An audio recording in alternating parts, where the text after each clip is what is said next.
It's almost like a handprint. I see fingers right here. It's like a bone. Screwing the bulb all the way, and guess what? No flickering anymore. That... okay.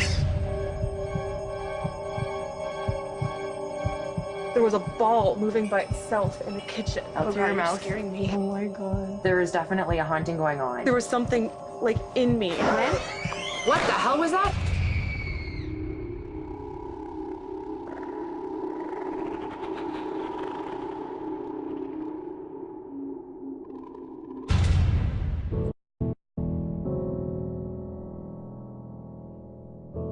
Newlyweds Nick and Diana moved into their custom-built dream home in Dundas, Canada. Just after the death of Nick's father, the family began experiencing bizarre activity in the house. We've been in this home for about 17 years. We were the only owners, and we were the actually builders of the home. Since my father passed away, there's been a lot of weird stuff happening. I don't know where to begin, lights flickering on and off. That's when I started investigating a little closer, thinking that, well, maybe it's not just your typical light that's flickering off and on, maybe it's something else. Hoping to find out what is causing the strange occurrences, Nick is contacting the Paranormal Home Inspection team.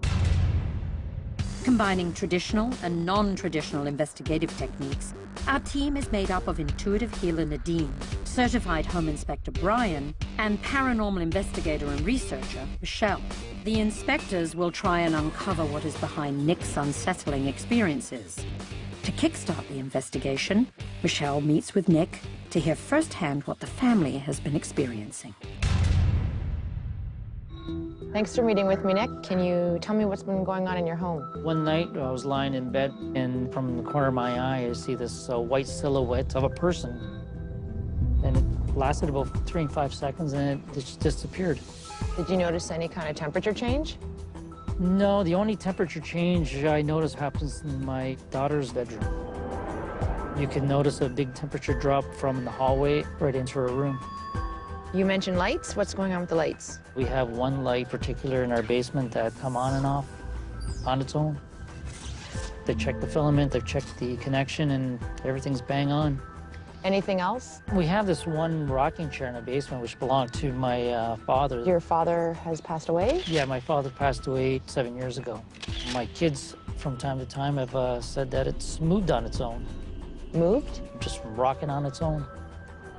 Anything else? One night, I was asleep on the couch and started hearing some rattling going on the kitchen counter. I thought it was the cat jumping onto the counters. George, get off the counter. And kept hearing it going on and on for about half an hour. And I finally got up, George, to go check, to scoot him off there, and nothing was in the kitchen.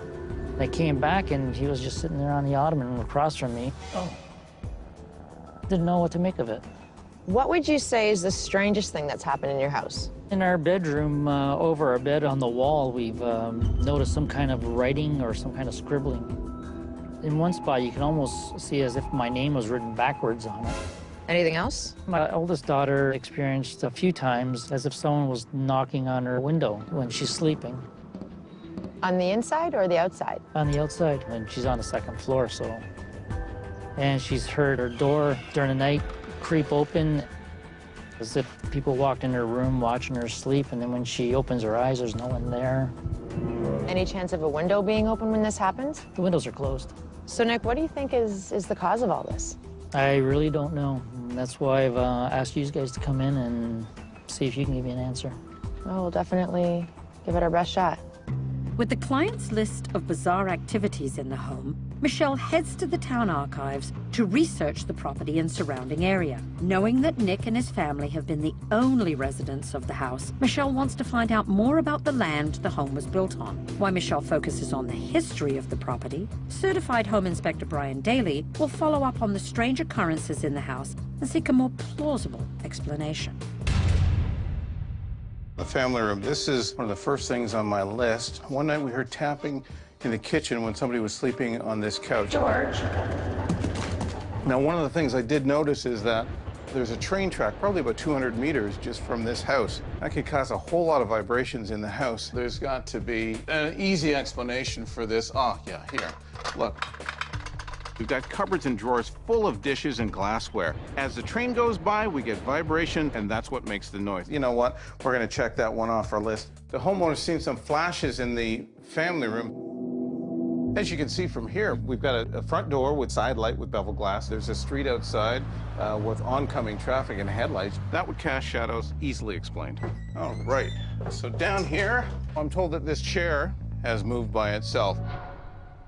Look at how easily this thing moves. A rocker is designed to move with the least amount of touch. There's no doubt in my mind that either an animal was underneath it or there was vibration in the house. And then we're looking for the light at the bottom of the stairs, which is this guy right here. The first thing we do is try to make sure that we've got a good connection in it. Well, the bulb isn't even screwed in all the way, so that's a start. Screwing the bulb all the way, and guess what? No flickering anymore. Okay. A male energy, very strong energy.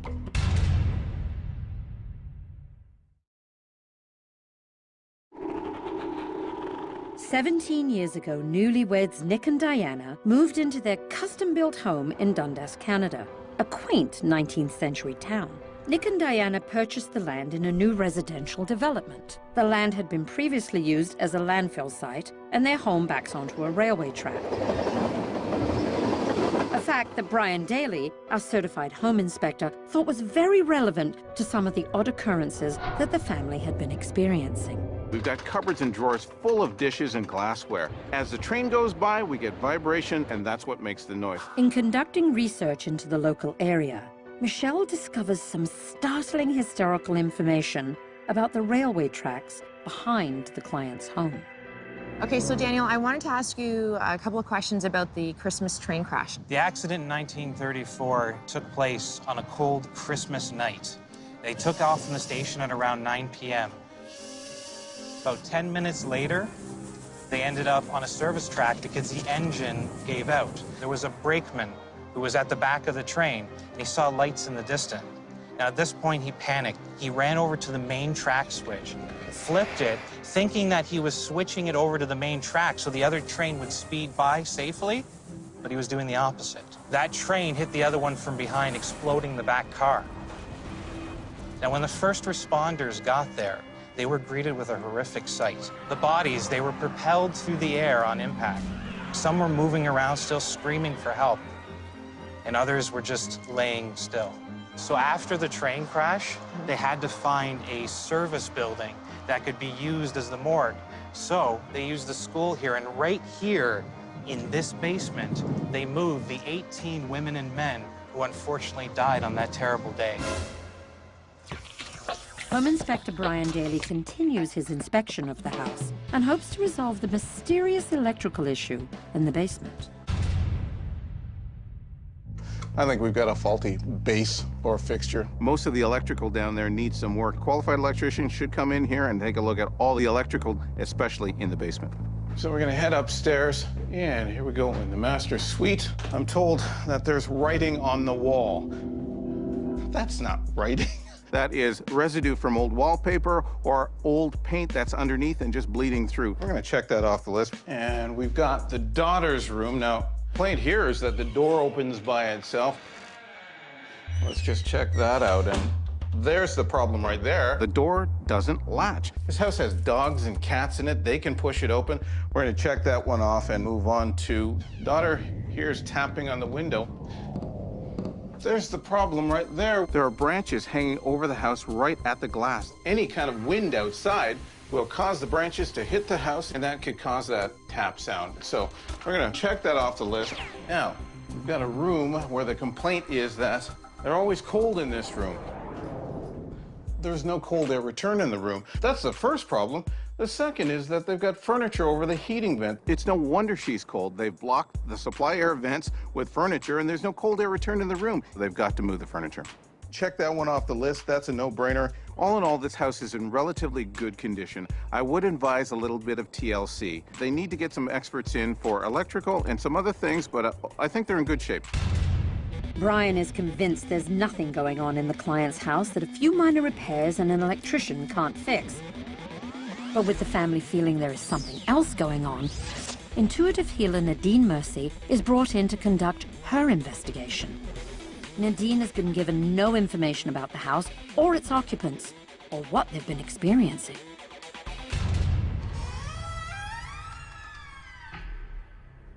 Being led to come down right into the living room is pulling me. This energy is very different than what I'm used to. It's a higher frequency. I'm gonna go into the kitchen area and see what's happening here. Actually, I'm feeling it coming on my left side now, coming in. I'm feeling a pressure on my head. Acknowledgement of the past. A lot of sacred belief is going on in that house. A lot of connection to spirit. I'm gonna go upstairs. And right away, I'm being led into the master bedroom. Woo, goosebumps. I just have tingles going right up the back of my spine. Most energy of the house was in the master bedroom, and my eyes were drawn to the wall above the bed. Is this for real? Oh my God. There's almost like a handprint. I see fingers right here. It's like a bone. Hieroglyphics. Markings on the wall were hieroglyphics designed to bring a message. I'm getting more 3 syllables to a name. The spirit had me write on a piece of paper, and there was 3 lines. 3. I couldn't put a name, but it had 3 syllables. See what's in the basement. Without any prior knowledge of what has happened in the home, Nadine is strangely attracted to the very chair in the basement that family members have witnessed rocking on its own. The chair belonged to Nick's father, who passed away several years ago. A male energy, very strong energy. The spirit that I felt is definitely a male entity or a male spirit. It's got a long name, it's like 3 hyphenated names. The spirit is connected to the homeowner on various levels. It's also connected to one of the daughters, I feel. And they're going over and out. Square, I got the door shut. Is this the spirit of Nick's father? Why was Nadine unknowingly drawn to his chair in the basement? Knowing that Nick and his wife built the house, our paranormal investigator, Michelle, checked out the historical information about the land and surrounding area. Michelle soon discovered that there had been a tragic train crash in 1934 on the very tracks that run behind our client's home. Not sure if this could explain the bizarre incidents that the family have been experiencing, Michelle digs further and has come up with even more startling information that leads directly back to the same railroad tracks. Headless body found on railroad track. Oh my gosh. With night falling on the final day of our investigation, Michelle and her assistant Matt head to the client's home to set up their paranormal investigative gear and spend the night. But once inside the house, setting up their equipment becomes strangely complicated. My walkies isn't working. It's just going up in numbers. That's weird. Okay, we got a dead one here. I haven't had any other problems with it at any of the other investigations. I'll go get mine. Okay. See, this one is squealing. This but one look, is... the needle's not moving now. What is going on? Have you been having any problems with your EMF detector? Had no problems with my EMF at all. And they aren't the only ones experiencing problems. When we changed tape, we started recording again, and I couldn't understand why there wasn't any audio coming to the camera. And both the wireless video transmitter and audio receiver were turned off, and they never get turned off. And then the window opened itself and closed itself while we were fixing the problem. As if something had left. Weird. And you know what? We're just setting up our equipment. We haven't even gotten started yet. Oh, we've started, and they've started.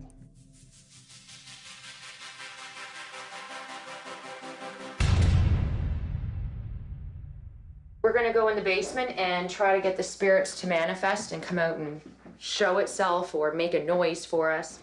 Is there anybody here that wants to say hello to us or have anything to say?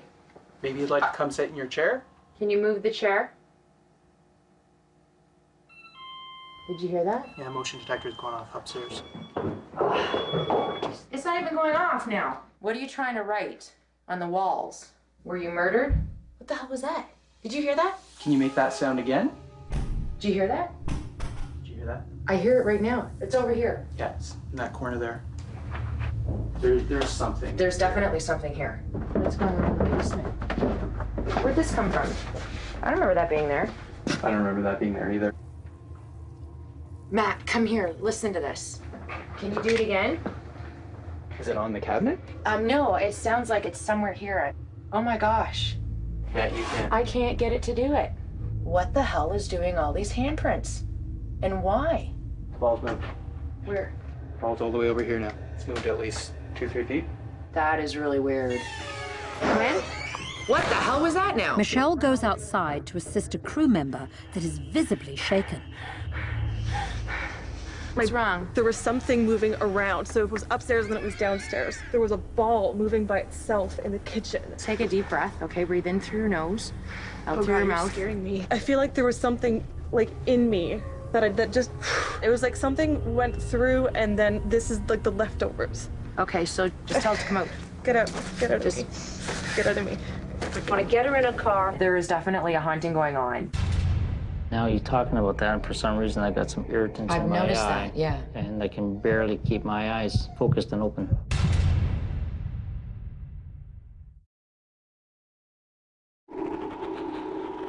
A nice house in a quiet town, a family confused and disturbed by what's going on in their home. 3 inspectors that form a unique team are brought in to investigate. What have they discovered? What did they experience? And what will the homeowners think? Okay, Nick. The inspectors have done a multi-level inspection of your home.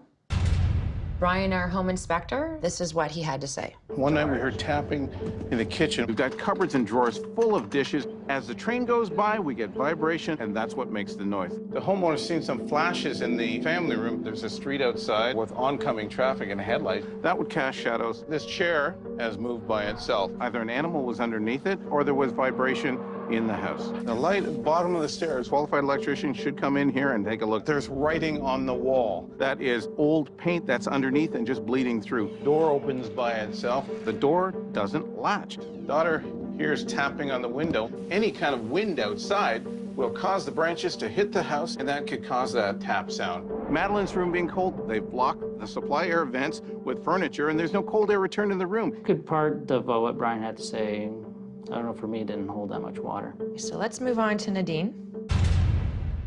The spirit is definitely a male energy. It's got a long name, distinctively 3 syllables to the name.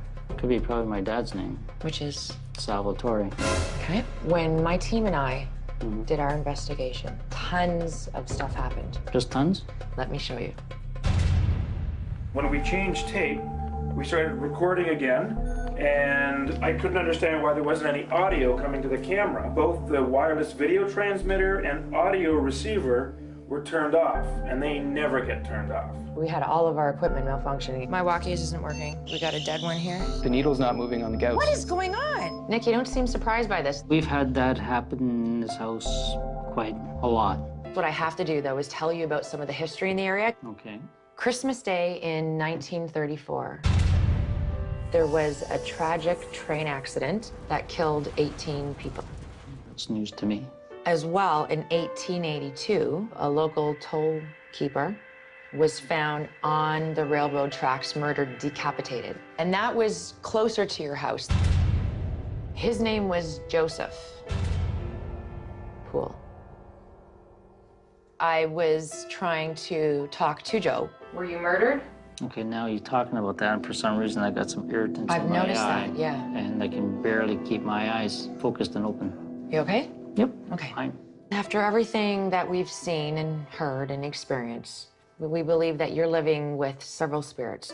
One of them is your father. I kind of picked that up in one form or another. There is another entity here that is trying to hold you back from progression. Yeah. And that one, we believe, is the spirit of Joe. Joe Poole. Well, Joe's gonna have to leave. We hope the team has given you some answers. Yeah, seems like I got a lot more information than I bargained for. A few weeks after his paranormal home inspection, Nick seems at ease with our team's findings.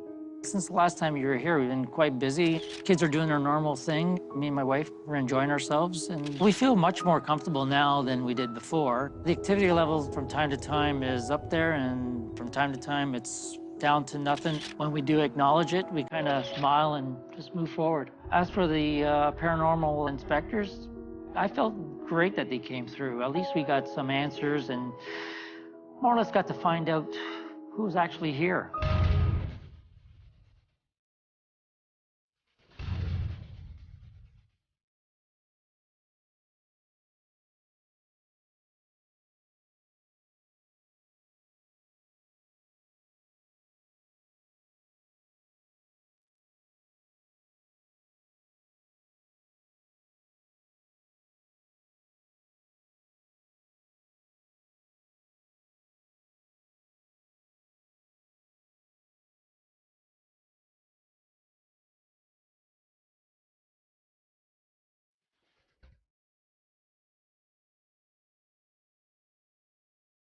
We were the only owners and we were the actually builders of the home. Since my father passed away, there's been a lot of weird stuff happening. I don't know where to begin, lights flickering on and off. That's when I started investigating a little closer, thinking that, well, maybe it's not just your typical light that's flickering off and on, maybe it's something else. Hoping to find out what is causing the strange occurrences, Nick is contacting the Paranormal Home Inspection team. Combining traditional and non-traditional. Corner of my eye, I see this white silhouette of a person. And it lasted about 3 and 5 seconds and it just disappeared. Did you notice any kind of temperature change?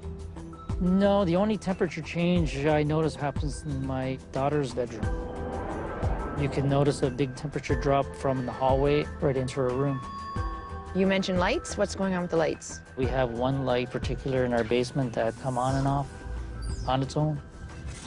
They check the filament, they check. It's almost like a handprint. I see fingers right here. It's like a bone. Screwing the bulb all the way and guess what? No flickering anymore. That, okay. There was a ball moving by itself in the kitchen. Out through your mouth. Scaring me. Oh my God. There is definitely a haunting going on. There was something like in me. When? What the hell was that?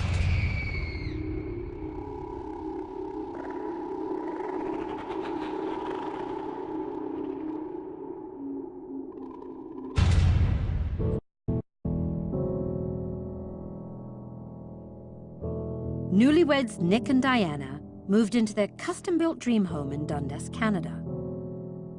Just after the death of Nick's father, the family began experiencing bizarre activity in the house. We've been in this home for about 17 years. Investigative techniques. Our team is made up of intuitive healer Nadine, certified home inspector Brian, and paranormal investigator and researcher Michelle. The inspectors will try and uncover what is behind Nick's unsettling experiences. To kickstart the investigation, Michelle meets with Nick to hear firsthand what the family has been experiencing. Thanks for meeting with me, Nick. Can you tell me what's been going on in your home? One night, I was lying in bed, and from